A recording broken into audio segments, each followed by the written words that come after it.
Hi guys, my name is Derek. Welcome to the channel. I hope you're all doing well. I've got to talk about the Minecraft movie, or a Minecraft movie as it's titled. I have now seen it twice. Um, I think the movie is really, really good. I like to get my bias out of the way when doing a review. I haven't played the Minecraft game. I have not played it once. But my wife is a big fan of the game. It's like her favorite thing. And so, over the years of being with her, I've watched her play it so many times. She's talked about it so many times, and I've learned a lot just about the game.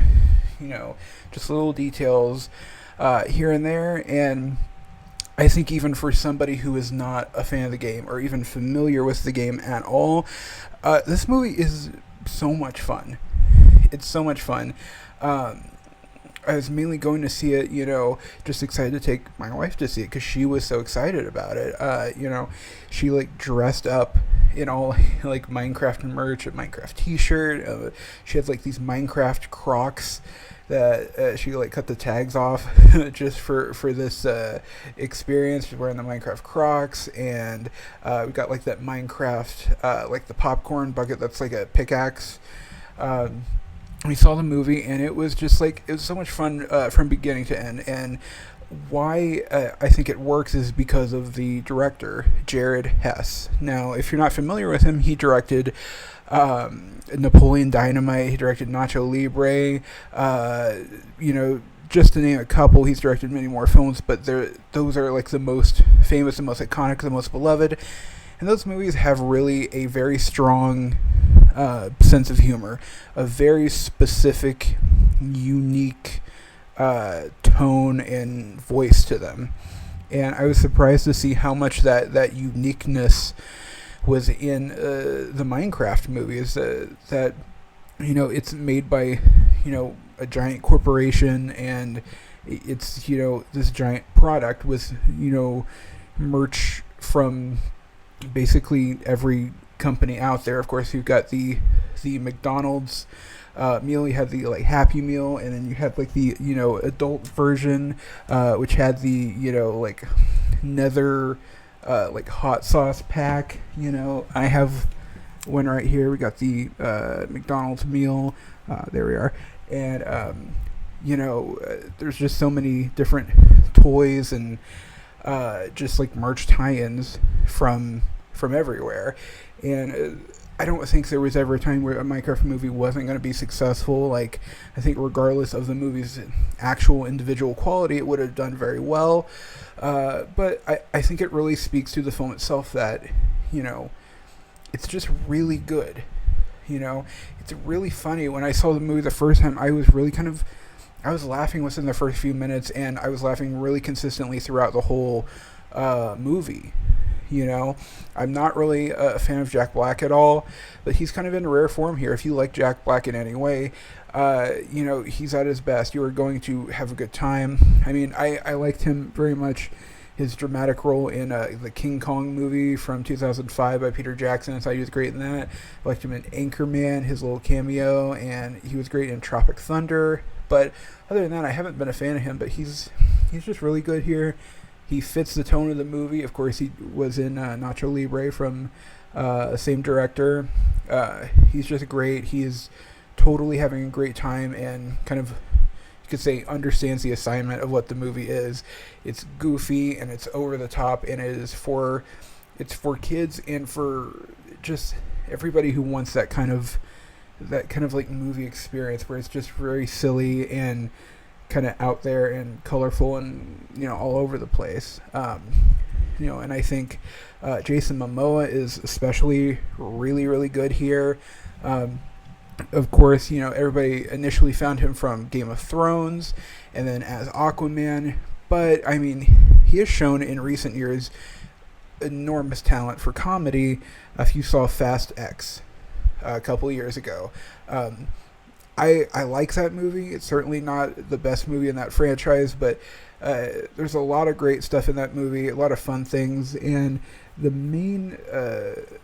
most interesting thing about the movie, kind of by far, is Jason Momoa's performance, where he plays like this really flamboyant, comical villain. He's really great at it. He's also, like hosted Saturday Night Live and stuff like that. And here, he is so goofy. He's so out there. He is, really committing to the bit, committing to the character, and he's great. And ultimately, like, I didn't really find a whole lot about this movie to dislike.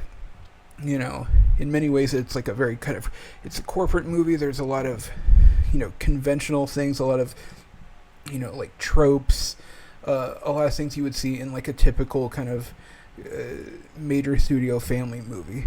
But that's not necessarily, even really a problem. I always hate like modern stuff in movies. Like I hate like how like a character is like a social media manager or something, and I kind of rolled my eyes a little bit when the main character is like a social media manager for like the potato chip factories, like Instagram or something. But it's like one line that's mentioned, and there's very like little of that in the movie. So like even like the tiniest like nitpicks I have don't really bear any any issue for the movie in general. I think the CGI is really well done, and in some ways I may be hard to please. I guess I can find a lot of things to not like about movies, but in some ways I'm very easy to please. The animals in this movie are very, very cute. They're so cute. That pink sheep that was in the trailer. There's the very funny llama who's like chewing, and I gotta say, Dennis the wolf is adorable, and I just like loved that character.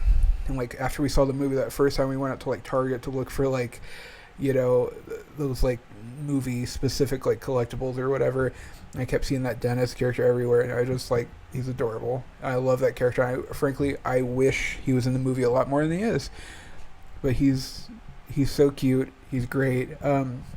And frankly, the best character in the movie, like by far, no question, is someone named General Chungus. All right.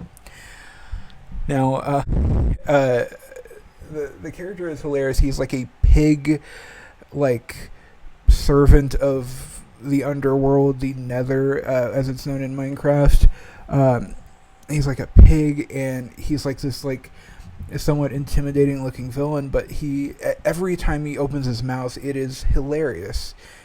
He has this very like just funny voice, and he is voiced by director Jared Hess. He voices the funniest character in the movie, my favorite part of the movie, honestly. And anytime he says something, it's just so funny. He has like this voice that kind of sounds like a typical like California surfer guy from like the 90s or whatever. He's so funny. And there's that famous thing where there's a lava chicken restaurant. And in a previous scene, Jack Black is doing the Lava Chicken theme song jingle where he says lava chicken, and then later like in the Nether, like in the like the what is hell in like the Minecraft universe, he's like the I'll put up whatever the character's name is. I forgot the name, but she's like the main villain and like the equivalent of like the devil in like the Nether or whatever. And she's like, oh, the Steve character, Jack Black, is like was seen at Lava Chicken, and the Chungus character says like, oh, I love that place, Lava Chicken. It is so hilarious every time I see it, because it's like he is in the equivalent of hell, like singing a fast food jingle to like the devil as he's about to be like killed. I just think that there's so many funny things in that movie, especially like that moment is just really hilarious. And anytime that character opened his mouth, like it was hysterical, and there's just like a lot to like about this movie, coming from me, somebody who has never played the game at all. Yes, I've watched my wife play it a bunch, but still, like, I've never played it. I don't have, like, that personal fondness for it. I mean, I kind of like it in a way because I've learned so much about from my like wife telling me about it and everything, and I kind of like it in a way. But the movie made me kind of have an interest in it. I might play Minecraft like from now on. I might eventually like get into it. It's because the movie is just so fun. I think the movie really has this message about like creativity, boundless creativity, like because that's what the game is. It's just unlimited potential. You can create whatever you want, every type of building, any type of world, whatever. And the movie has a message about just no matter how hard life gets or how hard the world wants to limit you, you have to create in spite of that. You have to keep going, keep pushing, and break down those boundaries that prevent you from making your vision a reality. And I think, especially for a movie that's directed at kids, I think that's a great message, especially with a director that has a really offbeat, unique style and sensibility to him. I think that's really wonderful. And I think this movie turned out as well as it possibly could have. Honestly, of course, they're always going to make some movie based on the most popular, best-selling video game ever made. And the fact that it turned out like this is pretty damn great. It started, development started on this in 2014 at Warner Brothers. Initially, it was I think Sean Levy was the first one who was slated to direct it. Of course, he did Night at the Museum series and so many others. He just did the Deadpool and Wolverine movie last year, which was huge. Rob McElhenney, who I think everybody knows from It's Always Sunny in Philadelphia. He was one of the creators, the star, the writer. He was originally going to direct at one point. Nowadays he's kind of known for having that like reality documentary show where he like owns a soccer team with Ryan Reynolds. And I always loved It's Always Sunny in Philadelphia. I don't really know how his sensibility would have translated to this material. I kind of don't think it would have worked out too well. Also, there's a director named Peter Solet, who he directed Nick and Nora's Infinite Playlist and Raising Victor Vargas. He was going to direct at one point as well. And it's always never a good sign to see a movie where it keeps changing directors, it keeps losing directors and kind of changing form. But in this case, I think it really, worked out for the best. And I gotta say, like, in our screening we were in, it was like, I think the Friday, it was certainly opening weekend. There was a lot of kids and a lot of just like kind of annoying people. And, my wife Hannah, she like remarked how there was people behind us who would like, say like the line the character was saying like a second before they said it. So I guess they had seen the movie before, or they just knew when a reference was coming. And so that was really annoying. There was also like right as the movie started, the guy behind us, he heard like a crash or whatever. And he said, "I dropped my fucking Cheerios." Like, it's in some ways, like, of course this movie is doing huge box office numbers and it's doing good things for the theater industry at large, but it's also kind of indicative of how bad a movie theater experience can be thanks to very unruly, inconsiderate moviegoers, and not unlike last year with Wicked, which I never saw, but I heard constant stories about how, everybody was just singing at full volume during the movie and not allowing anybody else to enjoy the movie experience. And the situation with Minecraft is really insane. These like teenagers trying to do TikTok challenges or whatever, where they're just like, when the chicken jockey scene comes up, they're like literally standing on top of chairs, throwing popcorn and slushies at the screen and like just trashing the entire theater. Cops are getting called.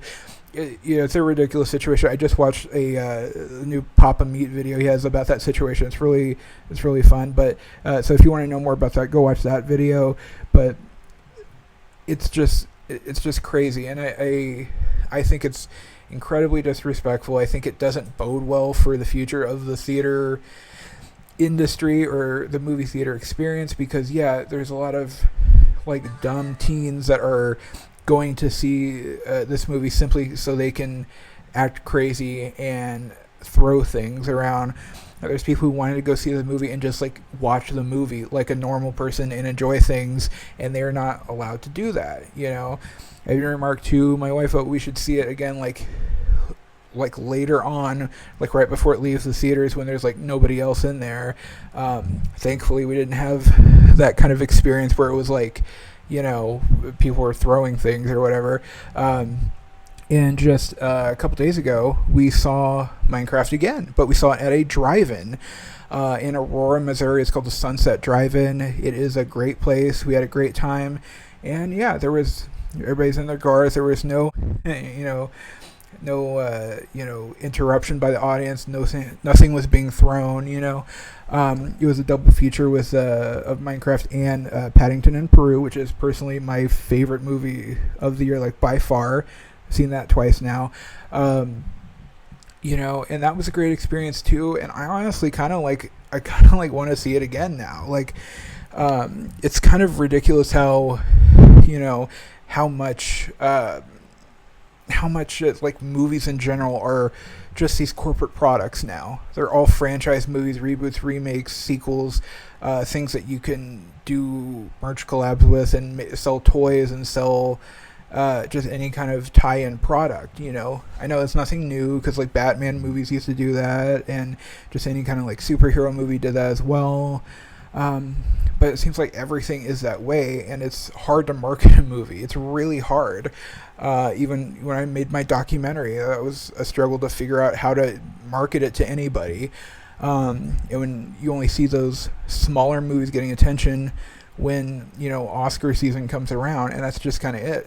Once a movie's been made out for a year and it's finally getting attention for being a great movie, and then that's when you get it to receive attention from like a mass crowd, and even for me, somebody who really wants these smaller movies, these more art house films, more independent movies that are just about like regular people, I myself greatly look forward to movies like these that are just exciting events. Like the Minecraft movie is just so much fun. It is so much fun. It brought me joy. It made me laugh. It made me smile. It just it was comforting, and especially seeing my wife have so much joy from this movie, and I was getting joy from it as well. This is kind of the state we're in now. From Hollywood, where everything is a big franchise movie, and we kind of don't care, because it's always great to look forward to something big, especially if you're a fan of the source material. If you love Minecraft, of course you're gonna like the movie to some degree.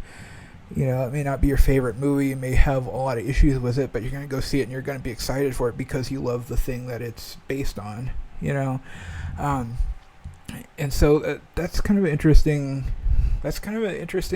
thing about where our industry is right now. But I think the movie itself is just so good, especially for what it's trying to do. It is excellent. It is and this is kind of my least favorite thing about the film industry right now, besides AI, is this jump for everything online, for it to be it's horrible, it's terrible, and there's always these thumbnails of YouTubers going oh my god, it's terrible, it's so bad. I remember back over a decade now when the Emoji Movie came out, and every grown man was jumping online to say oh my god, it's so terrible, oh whatever. First of all, it's made for kids, it's not made for you. It reminds me, Ben Shapiro has a new video where he's talking about how it's 2 hours of his life he can't get back. Then why'd you fucking see it then? Okay, why? And this attitude of just saying it's so bad, just that's what criticism is now. It's so bad. Oh my god, it sucks. Why? Why? What is so bad about this? People talking about the trailer being so cringy when Jack Black says, "I am Steve." He's saying his character's name. He is saying the name of his character. How is that cringe? That doesn't make any damn sense to me. And just, I don't know. Go see the movie. go have some fun. It's not a long movie by any means. I think it's like 90 minutes or something like that. Have fun and maybe go see it down the road when the teens have tired themselves out and don't want to get arrested anymore and don't want to throw things at the screen, so you can actually have a proper viewing experience. Also, that'll help out the theaters, because theaters get much more of the ticket sales later on versus opening weekend. So there you go. You can help out the movie theaters. Go maybe even see it at a drive-in. Help a different kind of movie theater. I was just really surprised how much I like this movie. Minecraft is kind of an interesting game. Just like throughout the years, Hannah would tell me these things about the game. I'm like, wait, really? That's kind of interesting. Like, the concept of the Enderman, is really interesting. Certain things like in the world of the game and how the game will sometimes allude to like simulation theory. There is a phenomenal documentary I saw a couple years ago called A Glitch in the Matrix. I think it may still be on Hulu. It's directed by Roddy Asher, who did the Room 237 documentary about the Shining theories. And he did The Nightmare, which was about sleep paralysis. And it kind of delves into like Minecraft like a little bit, among other things in that movie. But there's so many kind of interesting things about the game, which makes me, has made me want to play it before. I haven't got around to it, but, there's interesting things about it, which lends itself to making multiple movies about different takes on what the game of Minecraft can be, and this one's titled A Minecraft Movie, like just a Minecraft movie, not the Minecraft movie or Minecraft. So I think that is the kind of intention, is to let it build and become many movies, There's, and again, there's a lot of great talent in this movie. Jennifer Coolidge is everywhere lately. I mean, she's always been great. I remember seeing her on the Joey spinoff, which was on as a kid, which I always really liked. And now she's everywhere because of the White Lotus, and she's on a bunch of commercials and stuff. She's in top form here. She's so funny. She's like the peak version of her. Whatever she does as an actress that everybody loves, she's doing the most here. There's Jermaine Clement is in the movie, giving a great performance as always. There's just so much talent behind this movie, and it frankly is a better movie than it had any right to be, whatever that means. Is this, another corporate movie that is, simply mining the interest and affection of some other property that they can buy the rights to? Yeah, that's exactly what it is. But the actual artists behind it make it something worth your time, make it something worth going out to see. And yes, it is made by what is, in my opinion, the worst corporate entity in existence today. But it's a great time at the movies. It's a lot of fun. It is, frankly, even in terms of corporate, whatever, it's a different kind of movie than what we're used to seeing lately. I think it's great. I'm gonna see it again. I know my wife wants to see it again. It's just such a fun movie. Please go see it. Don't listen to all of these people online saying, "Oh, it's just the worst movie ever. Oh, it's horrible. It sucks. Whatever." Go see it. It's a great time. Thank you guys for watching. If this happens to be the first video you've seen on the channel, I host a weekly show called The Art Block. We're back this week with a new episode. Comes out every Monday night at 7 o'clock, where I talk about anything in art and culture that happens to be on my mind. Thank you guys so much for watching. If you like this video, hit the like button. Let me know in the comments. Share it with your friends. And of course, subscribe. Thank you all so much. What a time to be alive.